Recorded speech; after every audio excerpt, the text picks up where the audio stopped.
Shalom, selamat malam jemaat yang terkasih di dalam Tuhan kita, Yesus Kristus. Hari ini kita kembali berhimpun dalam ibadah keluarga di Minggu Advent yang pertama. Kiranya kesetiaan beribadah kita merupakan ungkapan syukur nyata melalui kehidupan persekutuan yang membawa berkat bagi kita dan sesama. Mari kita memuji nama Tuhan dari Kidung Jemaat 91 ayat 1 sampai 3. Putri Sion, nyanyilah.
Umat yang dikasihi Tuhan Yesus Kristus, sebelum kita memulai ibadah ini, mari kita berdoa. Terima kasih Tuhan Yesus yang baik, atas karunia dan penyertaan-Mu dalam kehidupan kami setiap hari. Terima kasih Bapa untuk ibadah rumah tangga yang akan berlangsung malam hari ini. Nama Tuhan dimuliakan, nama Tuhan diagungkan, nama Tuhan ditinggikan melalui ibadah rumah tangga ini. Tutup bungkus kami semua dengan darah Yesus yang kudus yang ambil bagian dalam ibadah ini. Mulai dari alat-alat yang kami pakai, internet, ruangan ini. Biarlah dengan kuat kuasa Roh Kudus ibadah ini dapat berjalan dari awal, pertengahan sampai dengan selesai. Tuhan Yesus yang baik, hadirkanlah umat-Mu untuk mengikuti ibadah ini dari rumah masing-masing. Urapi Pendeta Ibu Marta Iskandar yang akan menyampaikan firman-Mu, sehingga umat-Mu dapat mengerti dan firman-Mu dapat menjadi pelita menerangi hidup kami Bapa, dan kami umat-Mu boleh menjadi pelaku firman-Mu. Tuhan Yesus memberkati anak kami Paula Tiwa berserta tim multimedia, pemandu lagu Jeta Ayal, pemusik Laura Rotinsulu, begitu dengan sound system Gary Sita. Tuhan memberkati Tuhan. Tuhan memberkati Tuhan. Kasihani kami Tuhan. Kami mohon selama ibadah ini internet berjalan dengan lancar, tidak bermasalah. Dengan segala kerendahan hati, kok Tuhan kami mohon ampunkan salah dan dosa kami Bapa. Inilah doa kami Bapa, yang kami alasan hanya di dalam nama Tuhan Yesus Kristus, Tuhan kami, dan kami mengucap syukur dan akan memulai ibadah ini. Amin. Ibu Bapak terkasih, umat yang dikasihi Tuhan Yesus Kristus, marilah kita bermazmur yang diambil dari Mazmur 89 ayat 1 sampai 5. P saya sendiri, J jemaat. Nyanyian pengajaran Etan, orang Ezarhi, aku hendak menyanyikan kasih setia Tuhan selama-lamanya, hendak memperkenalkan kesetiaan-Mu dengan mulutku turun-temurun. Sebab kasih setiamu dibangun untuk selama-lamanya. Kesetiaan-Mu tegak seperti langit. Engkau telah berkata, telah kuikat perjanjian dengan orang pilihanku. Aku telah bersumpah kepada Daud hamba-Ku. Untuk selama-lamanya aku hendak menegakkan anak cucumu dan membangun tahta-Mu turun-temurun. Kita sambut Mazmur kita dengan kidung pujian Gita Bakti 62 ayat 1 dan 5. Siapa yang berpegang?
Jemaat, kita akan mendengar firman Tuhan. Mari mempersiapkan pembacaan Alkitab dari Lukas 12 ayat 33 sampai 34. Lukas 12 ayat 33 sampai 34. Jika kita sudah menemukannya, kita tinggalkan sejenak dan mari kita berdoa. Hanya oleh kasih karunia-Mu Tuhan, maka kami dapat masuk di bulan Desember, bulan perenungan akan perjalanan kehidupan kami sepanjang 11 bulan yang lalu. Kami akan merenungkan kehidupan ini sembari kami mendengarkan firman-Mu. Roh Tuhan kiranya membimbing kami agar hati pikiran kami tidak menolak kehadiran sabda-Mu, tetapi kami membuka diri, mengintrospeksi diri kehidupan yang Tuhan telah anugerahkan kepada kami, mengisinya dengan apa yang telah kami lakukan dan kami renungkan, supaya kebenaran firman-Mu mengubahkan kami semua. Kami mohon ampun untuk segala kesalahan kami. Di dalam nama Tuhan Yesus Kristus kami telah berdoa.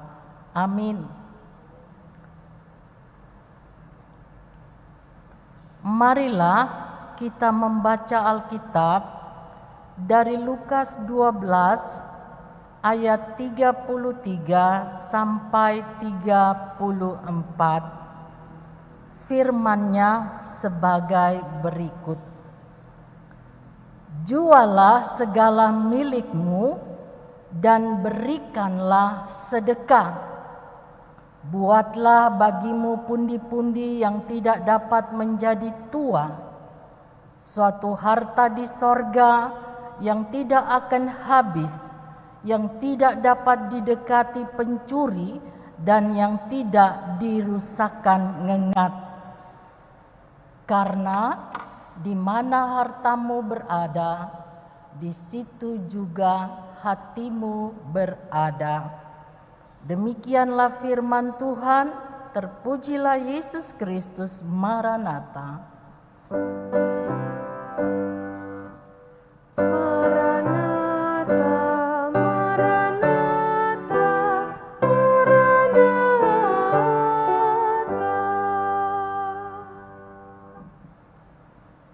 Jemaat, kita akan memperhatikan terlebih dulu siapa saja yang mendengar pengajaran Yesus.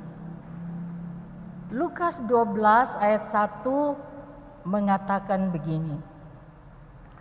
Sementara itu, beribu-ribu orang banyak telah berkerumun, sehingga mereka berdesak-desakan. Lalu Yesus mulai mengajar pertama-tama kepada murid-muridnya. Yang mendengar pengajaran Yesus itu banyak sekali orang, ya, ribuan dikatakan begitu. Dikatakan di dalam Lukas 12 ayat 1. Yesus mulai mengatakan begini, mungkin ya, karena banyak orang ya, khusus untuk para murid. Ya, pertama-tama dia katakan begitu. Dia memberikan pengajaran supaya para murid itu hanya takut kepada Allah, bukan kepada penguasa-penguasa. Yesus juga memberikan penekanan bahwa ketika mereka menghadapi tantangan, mereka jangan menyangkal Yesus. Ini pengajaran penting. Selanjutnya, ketika dia sedang mengajar, ada orang datang menyela. Tuhan, tolong katakan kepada saudaraku agar dia membagikan harta warisan orang tua.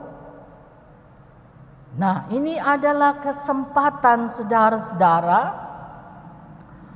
untuk Yesus mengajar tentang kekhawatiran.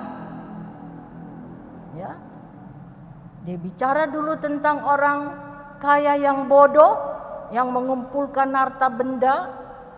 Dia pikir akan dibawa harta benda itu sampai mati. Yesus bilang ini orang kaya bodoh banget.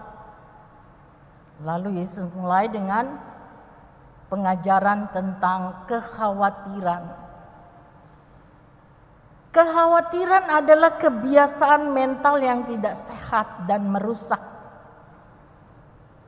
Saudara, jemaat tidak dilahirkan untuk hidup khawatir. Sifat khawatir merusak kenyataan hidup yang Tuhan beri. Ya. Dan ini ditunjukkan dengan kata itu sendiri. Kata khawatir itu dalam bahasa Inggrisnya apa ya? Worry. Ya. Worry itu dalam bahasa Inggris worry itu berasal dari kata Anglo-Saxon yang berarti mencekik. Jadi kekhawatiran itu bisa mencekik kita. Orang kalau dicekik, saudara-saudara, bisa mati kan? Kalau nggak ada yang nolong. Ya. Secara langsung misalnya orang itu dicekik, kalau nggak ada yang nolong mati. Nah, kekhawatiran itu seperti itu.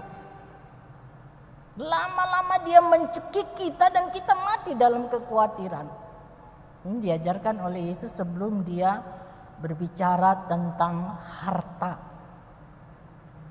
Nah, karena itu saudara-saudara, sebelum itu juga dia mengatakan, karena itu carilah dahulu kerajaan Allah dan kebenarannya, maka semuanya itu akan ditambahkan kepadamu.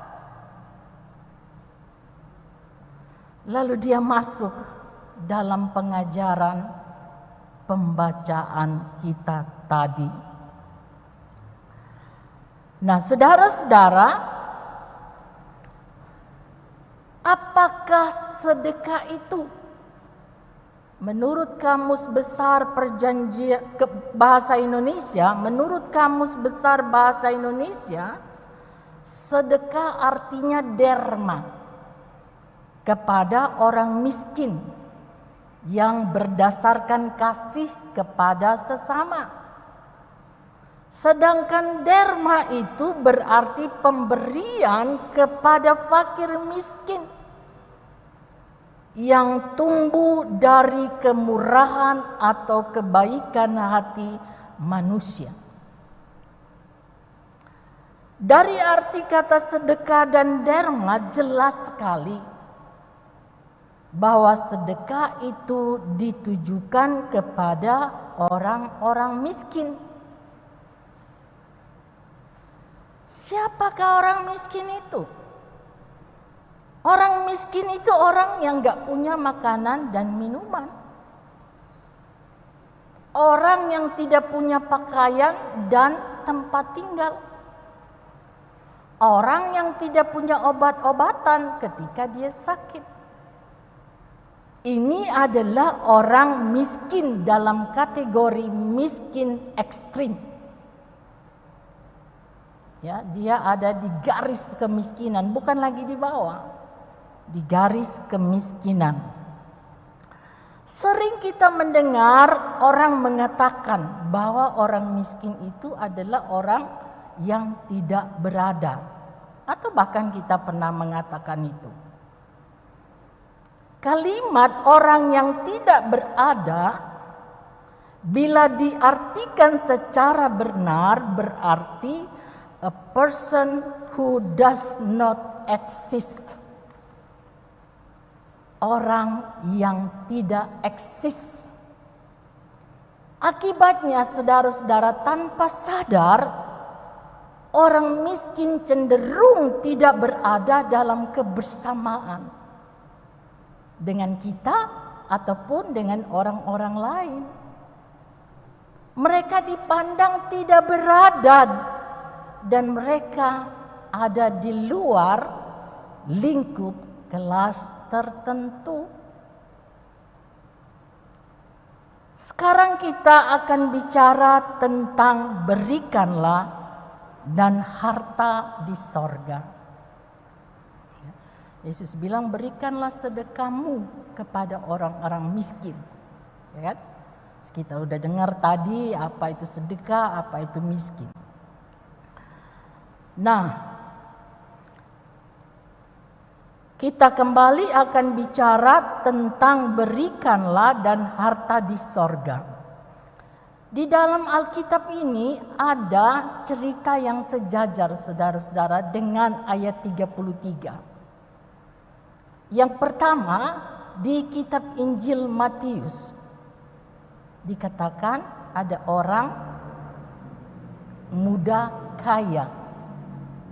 Tapi kalau di Lukas dikatakan ada seorang pemimpin kaya. Kalau di Markus dikatakan ada seorang yang berlari-lari datang sujud kepada Yesus, pertanyaannya sama dan bertanya, apakah yang akan aku lakukan supaya aku memperoleh hidup yang kekal? Pertanyaannya sama. Sebelum mereka bertanya, mereka mengatakan begini, saya sudah melakukan semua hukum-hukum Tuhan sejak masa muda. Ya, sampai sekarang pun aku masih melakukan hukum-hukum Tuhan.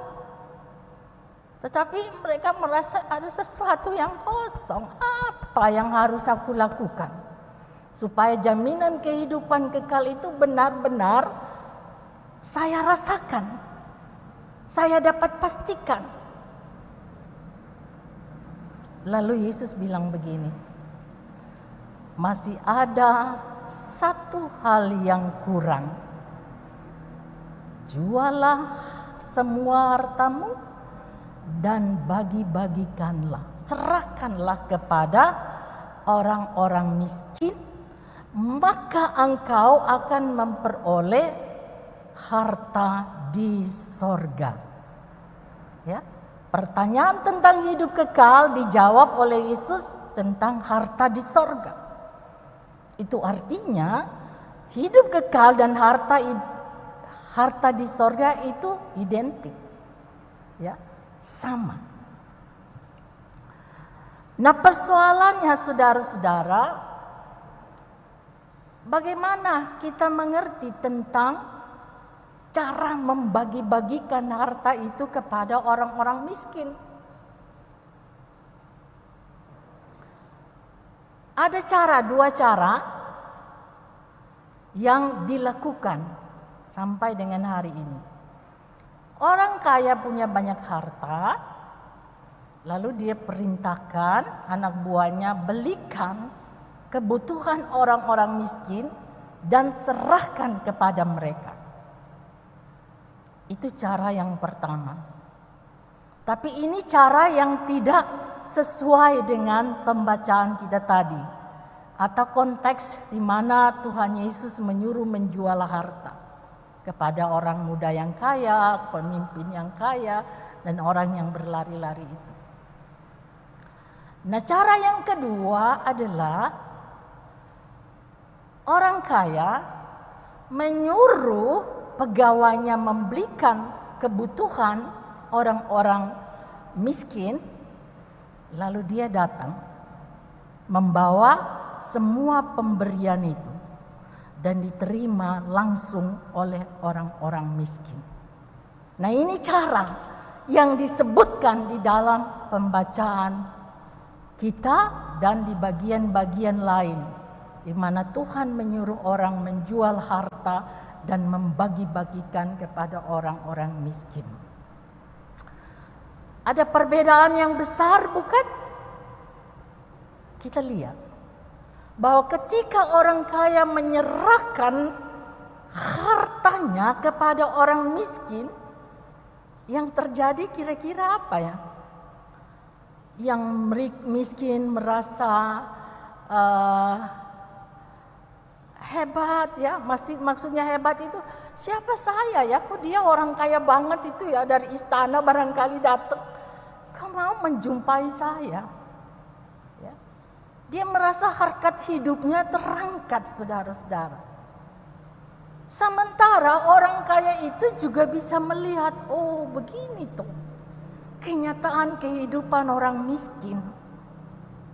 Dia pasti terharu melihat begitu banyak orang yang menerima pemberiannya dengan rasa senang dan haru. Dengan doa-doa yang mereka ucapkan, ya kan? Biasanya kalau kita memberi, orang pasti itu mendoakan. Ya, dia kasih dengar ke kita bahwa dia mendoakan kita yang memberi.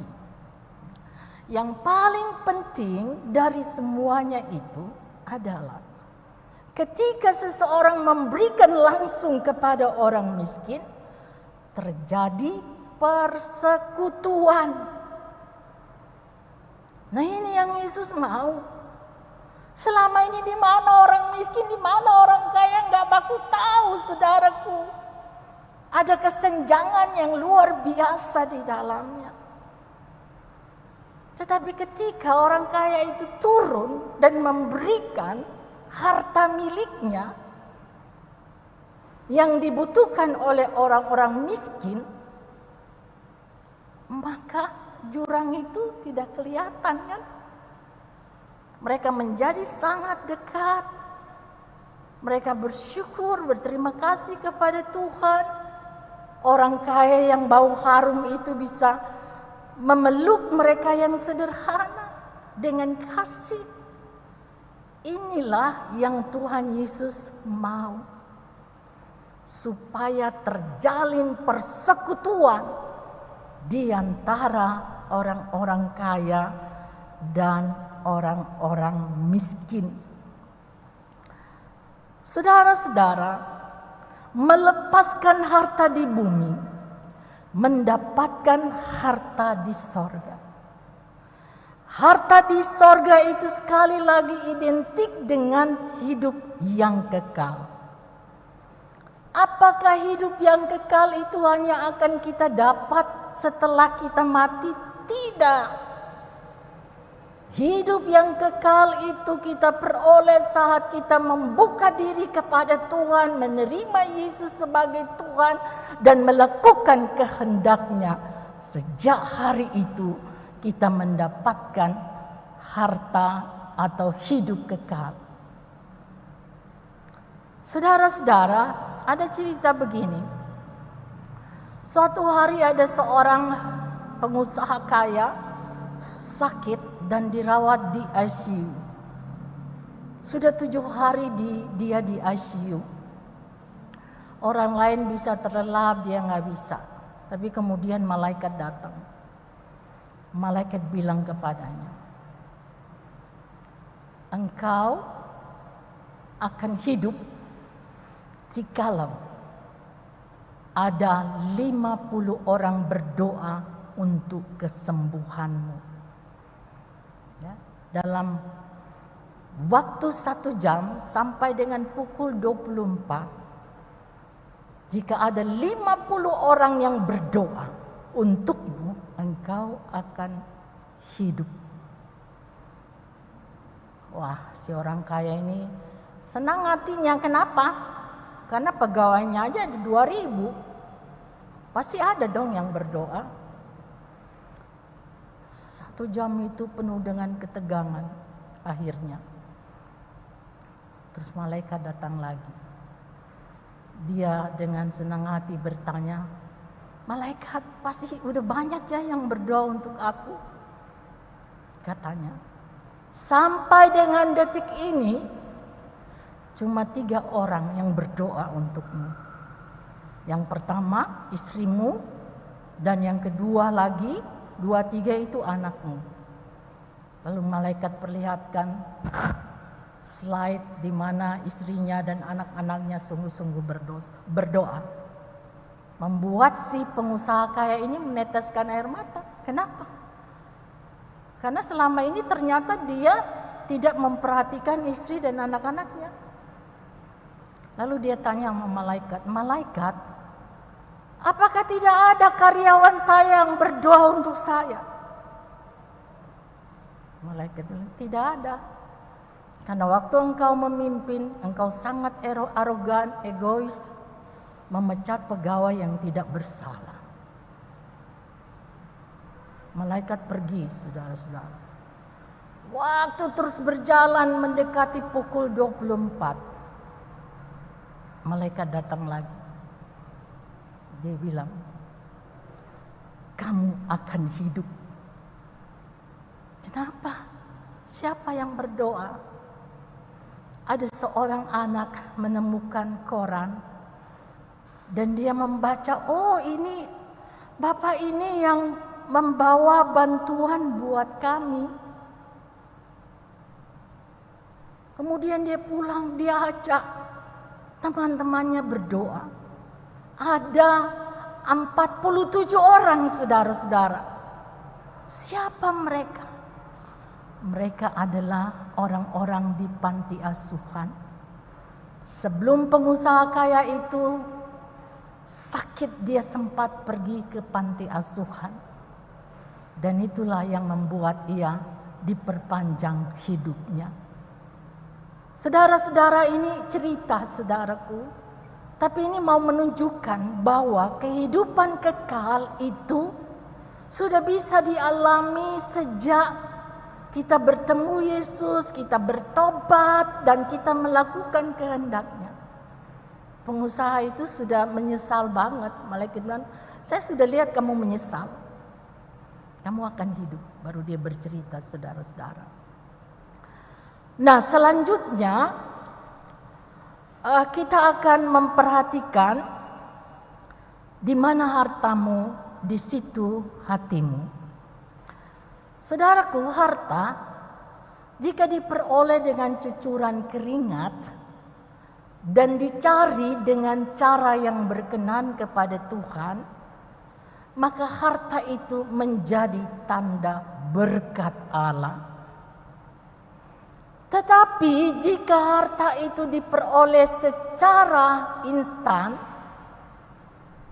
dengan melanggar perintah-perintah Tuhan, itu bukan tanda berkat Allah. Itu pemberian setan, saudaraku. Uang setan dimakan setan. Ini catat ya. Jadi sekali lagi, harta jikalau dicari dengan perkenan Tuhan, itu tanda berkat Allah. Harta itu diibaratkan seperti pisau. Pisau itu dapat dipergunakan untuk hal-hal yang baik, tetapi juga bisa dipergunakan untuk hal-hal yang membahayakan. Ya, orang bisa membunuh pakai pisau.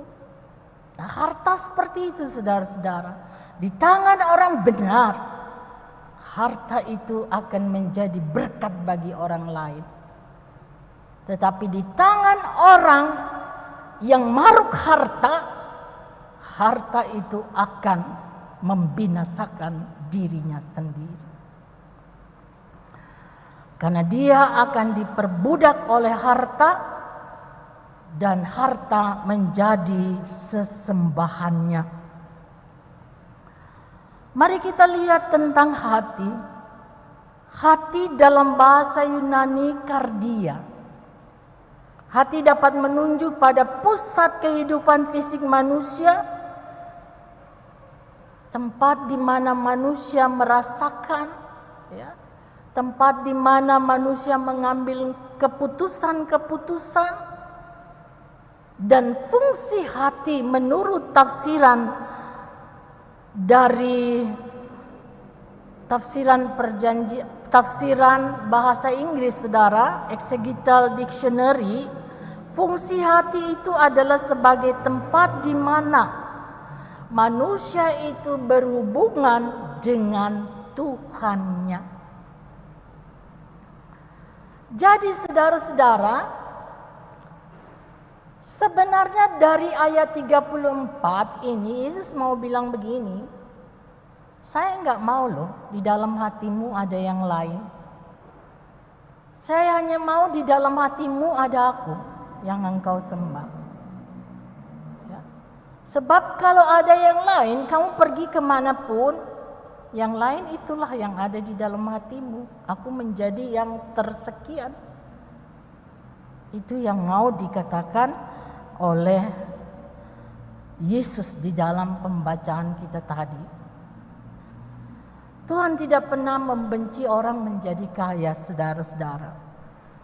Tetapi Dia suka manusia itu mencintainya di atas segala-galanya. Dia lebih suka manusia itu hidup bergantung padanya, mengandalkan Ia, karena Dia adalah Tuhan yang tepat untuk setiap orang bergantung, bukan kepada hal-hal yang lain. Nah, saudara-saudara yang saya kasihi dalam Tuhan Yesus Kristus, dari renungan ini, mari kita petik sesuatu di dalamnya. Kita sudah masuk di dalam masa Advent. Ya. 11 bulan kita sudah menjalani kehidupan ini. Pertanyaannya, selama 11 bulan ini apakah kita sudah menempatkan Tuhan sebagai segala-galanya dalam hati dan segenap hidup kita? Ini pertanyaan di masa Advent, saudara. Kalau ternyata selama 11 bulan ini kita menjalani hidup kita menempatkan Tuhan di nomor sekian, inilah saatnya kita menyesal dan bertobat. Berbalik dari sikap hidup kita yang tidak berkenan di hadapan Tuhan. Yang kedua, saudara-saudara, kita masih ada di masa pandemi. Bahkan negara-negara Eropa, Belanda khususnya, itu tingkat kenaikan pandemi itu tinggi sekali sekarang. Indonesia sudah katanya menjadi endemi, tetapi akan diantisipasi ketika Natal dan Tahun Baru. Kemungkinan bisa meningkat. Ya, itu prediksi, saudara-saudara. Nah, itu berarti sampai dengan hari ini masih banyak orang yang membutuhkan perhatian kita. Masih banyak orang yang membutuhkan uluran tangan kita. Sedangkan tidak ada pandemi, kita diajarkan untuk tidak pelit, tetapi membagi harta kita kepada orang lain sebagai bentuk cara kita mengumpulkan harta di sorga. Apalagi di masa pandemi. Mari kita melakukannya dengan sukacita. Akhirnya, saudara-saudara, saya mau mengatakan, berapapun umur saudara saat ini yang mendengar firman ini, masih remaja, pemuda, keluarga muda, ataupun orang yang sudah tua, mari saudara, inilah saatnya kita mengumpulkan harta di sorga. Jangan tunggu kalau kita sudah sekarat. Ya kan, banyak orang kalau udah sekarat baru buat janji-janji sama keluarga dan Tuhan. Jangan tunggu, saudara-saudara. Ini saatnya kita menjalankan panggilan dan pengutusan Allah untuk mengumpulkan harta di sorga. Ya. Bila tiba saatnya kita harus meninggalkan dunia ini, kita bisa mengatakan, ya Tuhan, saya udah siap.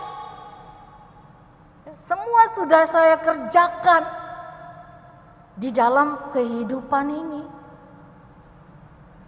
Karena itu saudara-saudara, pakai waktu yang Tuhan berikan dengan sebaik-baiknya, agar kelak ketika kita ditanyakan Tuhan tentang pertanggungjawaban kita di dunia ini,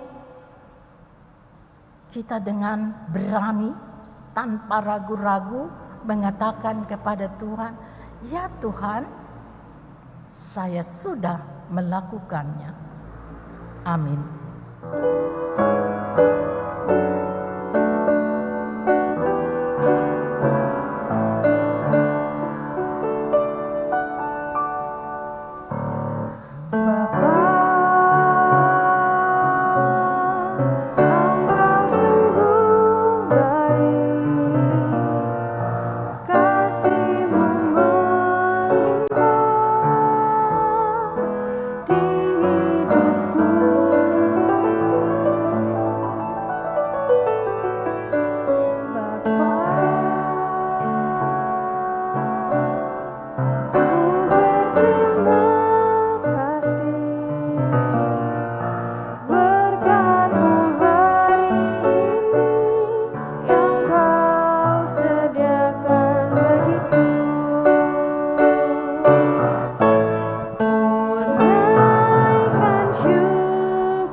Mari kita berdoa. Bapa yang sangat baik, kami sungguh bersyukur untuk hidup yang Tuhan anugerahkan kepada kami. Kami sungguh bersyukur bahwa Engkau tidak membiarkan kami berjalan sendiri. Di setiap langkah kehidupan kami, ketika kami membuka diri untuk kehadiran-Mu, Engkau selalu menyapa. Engkau selalu mengingatkan kami agar kami tidak salah di dalam melangkahkan kaki kami di dunia ini. Karena itu kami sungguh bersyukur atas firman Tuhan yang baru saja kami dengar. Biarlah Tuhan Engkau memampukan kami untuk melakukannya dalam kehidupan di hari-hari yang akan datang. Kami menyatukan hati kami berdoa untuk bangsa negara kami Indonesia. Terima kasih bahwa pandemi di negara kami ini sudah jauh menurun. Rumah sakit yang tadinya harus menambah tempat tidur, sekarang angkanya sudah di bawah 10. Sungguh besar kasih-Mu bagi bangsa kami. Ajarkan kami seluruh rakyat Indonesia untuk terus menaati protokol kesehatan. Tetap bersukacita dengan pembatasan ruang gerak kami. Karena kami tahu itu untuk keselamatan kami dan keselamatan bangsa Indonesia. Terima kasih untuk Bapak Presiden dan semua jajaran pemimpin di negara kami yang telah bekerja keras di dalamnya. Tuhan juga akan memberkati mereka pada pekerjaan-pekerjaan mendatang. Terima kasih juga untuk para dokter dan para medis. Teruslah memberkati kerja dan pelayanan mereka, ya Tuhan. Sementara masih ada orang yang sakit, terpapar COVID-19, janganlah Engkau meninggalkan mereka.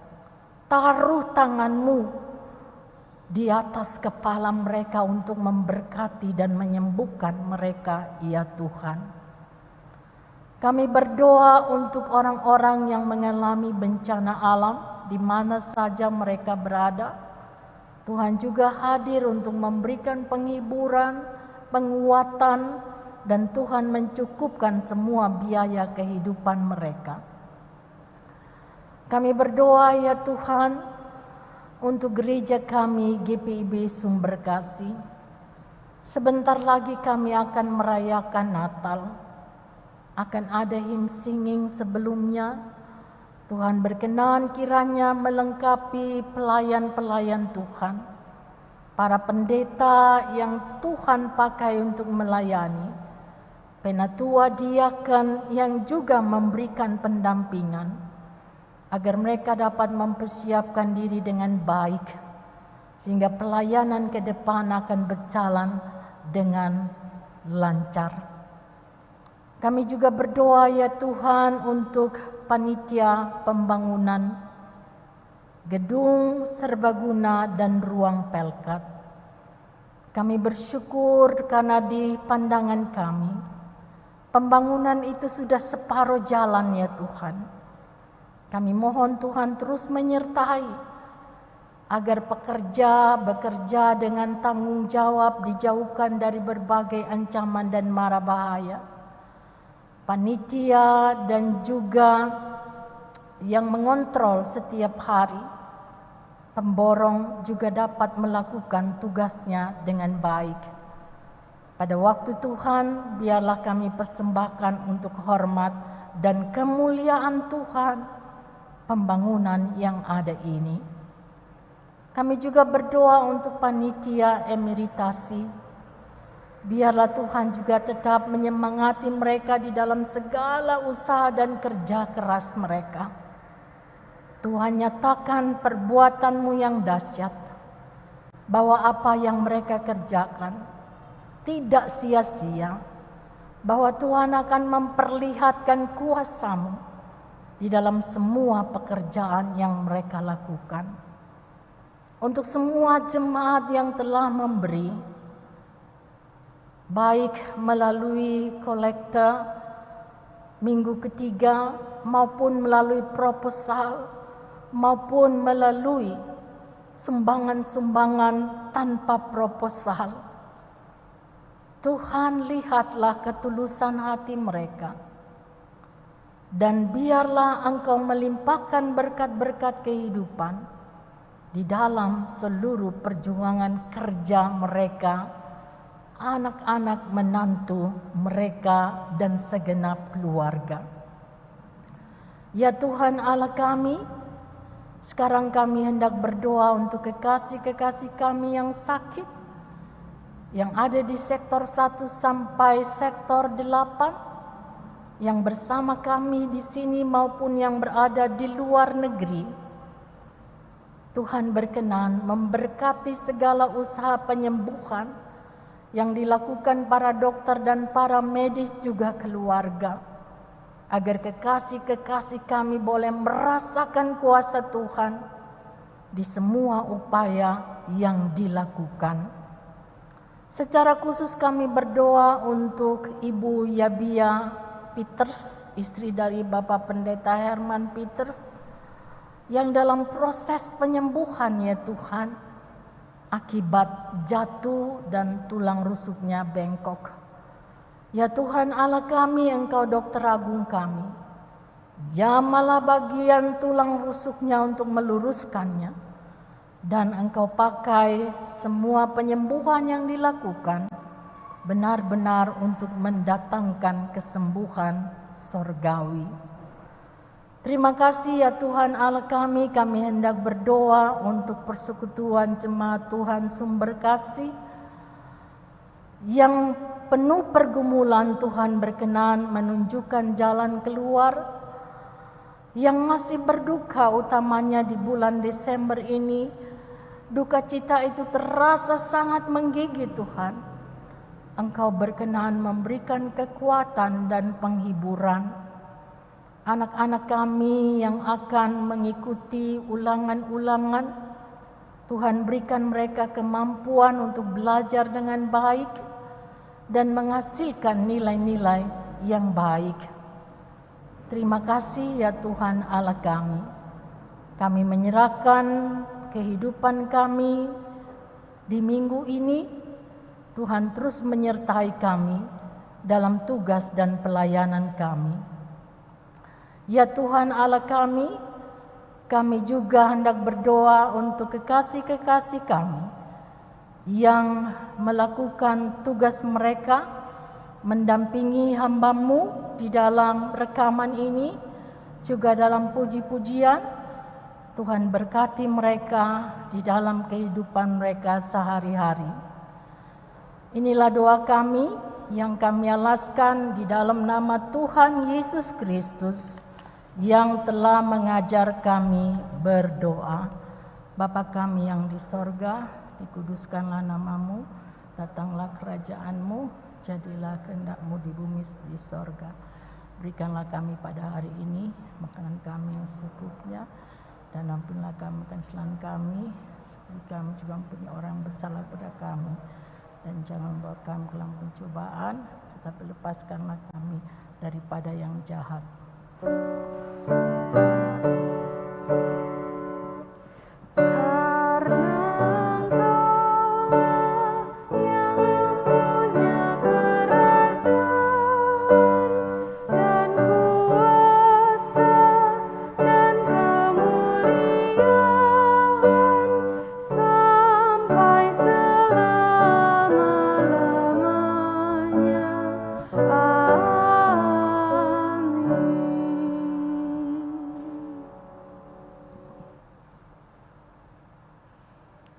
Umat yang dikasihi Tuhan Yesus Kristus, marilah kita memberikan persembahan sebagai ungkapan sukacita kita berdasarkan ayat Alkitab Maliaki 3 ayat 10. Bawalah seluruh persembahan persepuluhan itu ke rumahku dan ujilah aku, firman Tuhan semesta alam.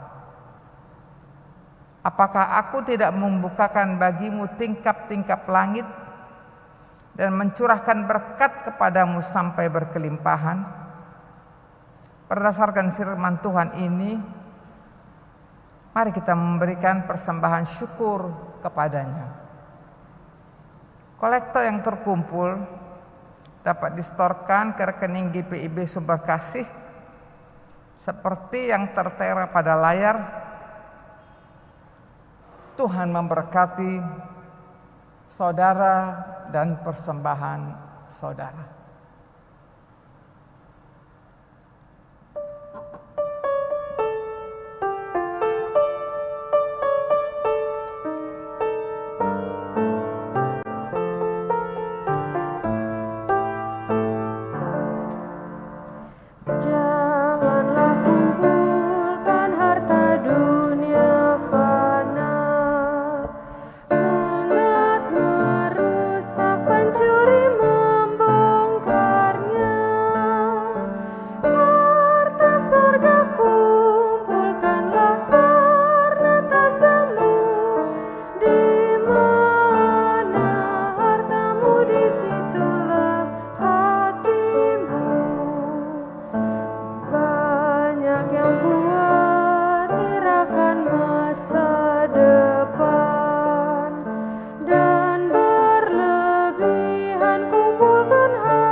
Umat yang dikasihi Tuhan Yesus Kristus, Mari kita mendoakan persembahan syukur ini.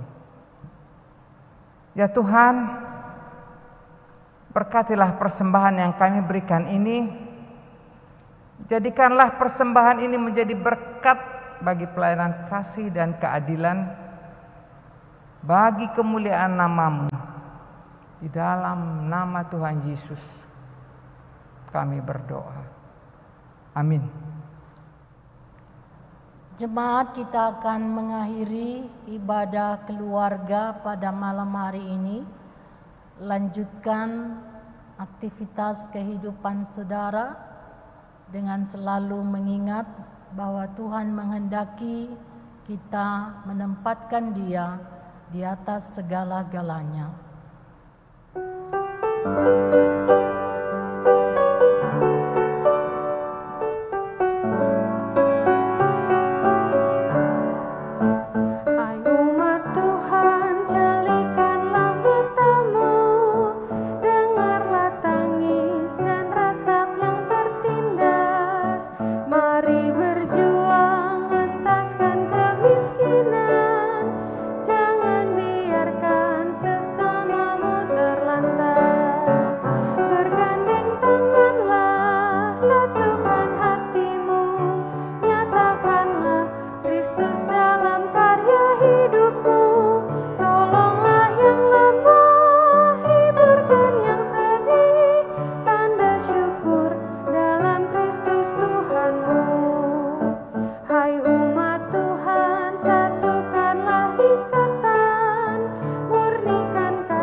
Jemaat, arahkanlah hati dan pikiranmu kepada Tuhan dan terimalah berkat-Nya.